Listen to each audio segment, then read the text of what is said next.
कल कलकत्ता में जबरदस्त हंगामा हुआ। पहले आप उसकी तस्वीर देख लीजिए। और यह हंगामा हुआ जहां पर ईवीएम रखी होती हैं, स्ट्रांग रूम, वहां पर टीएमसी ने आरोप लगाया कि चुनाव आयोग की निगरानी में रखी ईवीएम्स में कुछ धांधली, कुछ गड़बड़ी की जा रही है। और एक के बाद एक टीएमसी के सारे नेता जो हैं कलकत्ता में एक ऐसी स्ट्रांग रूम के बाहर धरना देने के लिए पहुंच गए। कल रात कोलकाता के भवानीपुर के स्ट्रांग रूम पर थोड़ी देर के बाद अचानक फिर पहुंचती हैं ममता बनर्जी। अब सिटिंग चीफ मिनिस्टर अगर स्ट्रांग रूम में कुछ गड़बड़ हो रहा है ईवीएम के साथ, ये आरोप लगाते हुए पहुंचे, तो आप समझिए कि उनके पीछे जो फौज खड़ी है कार्यकर्ताओं की, वो कितनी आंदोलित हो जाएगी। और हुआ भी वही। खैर, ये तमाशा कई घंटों तक चलता रहा। जिस वक्त ममता बनर्जी स्ट्रांग रूम के बाहर पहुंची, उनके साथ एक गाड़ी भी पहुंची। उस गाड़ी में टीएमसी का पोस्टर लगा हुआ था। गाड़ी के अंदर क्या था, यह किसी को दिखाई नहीं दे रहा था। इसके बाद वहां बीजेपी के वर्कर्स पहुंच गए। उन्होंने हंगामा शुरू कर दिया कि उन्होंने आरोप लगाना शुरू किया कि ममता बनर्जी यहां कुछ गड़बड़ करने के लिए पहुंची हैं, गाड़ी लेकर के आई हैं। विरोध शुरू हुआ तो पुलिस ने टीएमसी की गाड़ी को वहां से हटवा दिया। इस बीच बीजेपी और टीएमसी के वर्कर्स के बीच जो होना था वो हुआ, भिड़ंत शुरू हो गई। हंगामे के बीच मुख्यमंत्री ममता बनर्जी ने सखावत मेमोरियल स्कूल के ईवीएम के स्ट्रांग रूम में जाकर लगभग 4 घंटे तक अंदर रहने के बाद रात करीब 12:07 पर अपना ये प्रोटेस्ट कह लीजिए, ये सतर्कता अभियान, इसको बंद किया। ममता बनर्जी ने अपने कार्यकर्ताओं से कहा कि 24 घंटे स्ट्रांग रूम्स की पहरेदारी कीजिए, अभी लड़ाई खत्म नहीं हुई है। ममता बनर्जी ने अपने अंदाज में वार्निंग भी दी कि अगर किसी ने कोई गड़बड़ी करने की कोशिश की तो उनकी एक आवाज पर सेकंड भर में 10,000 लोग खड़े हो जाएंगे। एजेंट को इतना अरेस्ट किया, इतना वन साइडेड हुआ, उसका बाद भी अगर ऐसा ईवीएम मशीन को लूट करने के लिए, अगर काउंटिंग लूट करने के लिए कोई कोशिश करे तो हम जिंदगी मत एक करके हम लड़ेंगे। और हम सब कैंडिडेट, सब चीफ इलेक्शन एजेंट को, जितना भी पार्टी है, सबको बोलते हैं आपका हक है, आप देखभाल कीजिए, but don't quarrel. This is not the place for quarrel. Counting का डेट में होता है, एक साइड और एक पार्टी रहता है और एक साइड एक पार्टी रहता है, और लोकतंत्र में चलता है। प्रेस भी एक साइड में रहता है, लेकिन ये तो ठीक नहीं है। हम आने से तुम स्लोगन शाउटिंग करेंगे तो हम बोल रहे, तो वो तो गुजरात से आया स्लोगन शाउटिंग करने के लिए, इधर का लोकल गुजराती नहीं है जो फेसबुक में लाइव कर रहा था। मैंने देखा, मेरे को पास भेजा प्रेस। लेकिन आप बोलो, हमारा तो एरिया है, हम 1 सेकंड में बोलेगा तो कॉल इंसिडेंस से हम 10,000 लेके इधर में खड़ा कर देगा। हमको बाहर से ले आने का जरूरत नहीं है। अब मुख्यमंत्री ममता बनर्जी स्ट्रांग रूम में पहुंची और भवानीपुर का मामला था जहां से वो चुनाव लड़ रही हैं। शुभेंदु अधिकारी उनको वहां से चुनौती दे रहे हैं, तो शुभेंदु अधिकारी भी एक्टिव हुए।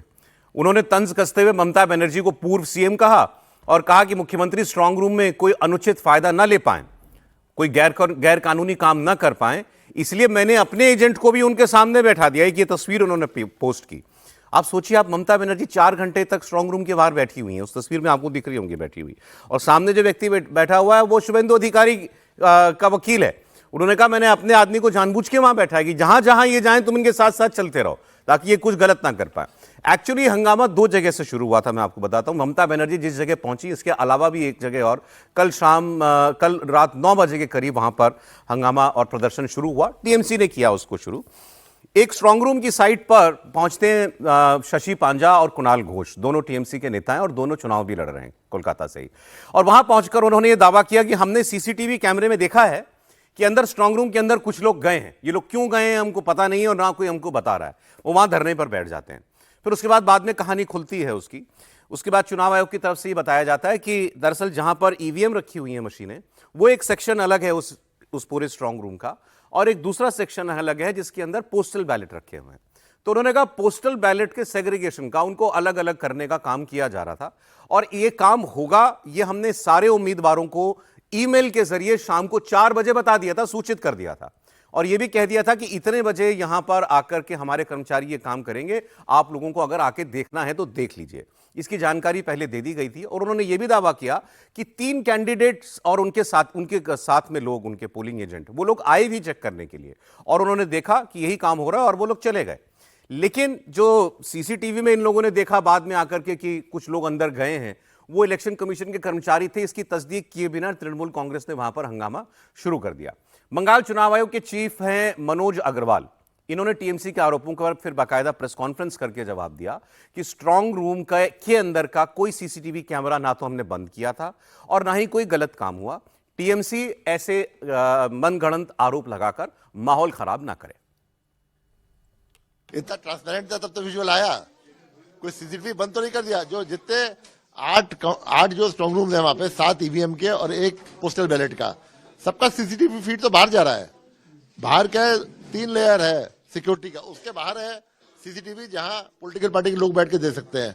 उन्होंने हलचल देखी कि 4 बजे आसपास हलचल हो रही है। हाँ, हलचल हुई 4 बजे के आसपास, हमारे स्टाफ गए, वो खोल लेते आपका कहते हैं पोस्टल बैलेट का रूम, क्योंकि पोस्टल बैलेट का रूम क्या नियम है कि 4 बजे खोलेंगे। सब पॉलिटिकल पार्टीज को as per rule election commission का इंटीमेशन दिया गया था, कैंडिडेट्स को आरओ नहीं दिया था। आपको आना चाहिए था वहां पे आते आप जो है और आपके सामने खोला जाता है, वरना 4 बजे खोल के कॉरिडोर में खाली वो सजा रहे थे कि और 7 डिस्ट्रिक्ट का जो है वो जाएगा वहां पे। कल 12 पहुंचना है 12 बजे तक, वहां एक्सचेंज होगा, उसके लिए तैयारी कर रहे थे वो आज।